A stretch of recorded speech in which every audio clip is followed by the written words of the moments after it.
Yes, exactly 1 month ago today, Ontario reported 33 new coronavirus cases. It was one of the lowest numbers we've seen during this pandemic. Now, fast forward to today, and an ominous warning sign is now flashing. For the first time in just under 2 months, the province's daily case count has climbed back above the 200 mark.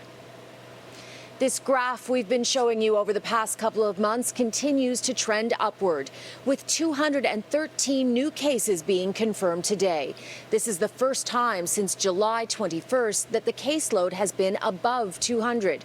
And you have to go back all the way to June 29th to find a number higher than today's count of 213. The province's 5-day rolling average is now 181. For comparison's sake, 1 month ago, that number was 77. 3 health units are fueling the growth once again. Toronto, Peel Region, and Ottawa are responsible for 69% of today's new infections. Meanwhile, 67% of new patients are under the age of 40. So what are we to make of these numbers? I talked to epidemiologist Colin Furness for perspective. He believes the situation will get worse before it gets better. I don't like to use the word panic, but this is extremely concerning. It's predictable. We're heading into cold weather season, but I think what's concerning to me is that this is probably about a month before I would have expected it to happen. And I do think it is a consequence of bars and restaurants being open. There's transmission that's likely happening there, but also because when people see that it's okay to be in bars and up close, that means it's okay to have house parties. Are you sensing that we are on the cusp of the second wave, that this is the beginning of a second wave? We will only know in hindsight when the second wave actually began, but it is certainly resembling that. This is what I would expect to see. BC has taken the lead by saying we're there, and they've started rolling things back. And I'm hoping that's great leadership, and I'm hoping that Ontario finds the courage to follow suit.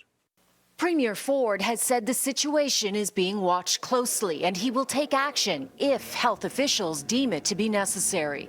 A targeted regional approach, perhaps reverting to tougher restrictions in hotspot municipalities like Toronto, would be a more likely scenario than a blanket approach across the province. Anywhere where there's large urban areas, congregate living especially, that's where we have teams going in there, our health teams going in there to support these communities. I mean, we got to work together.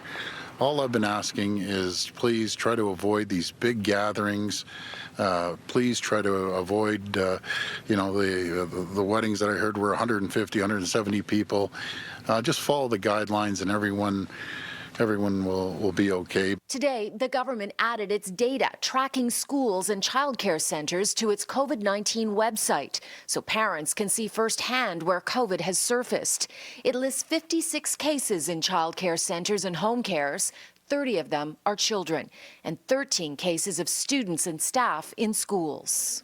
I don't think schools are going to be the driver of cases, but they're going to reflect it and possibly amplify it. If community spread stays low, schools will not be a problem, I think. If community spread starts to rise, then we're going to see it in schools, and then maybe we will see some transmission in schools.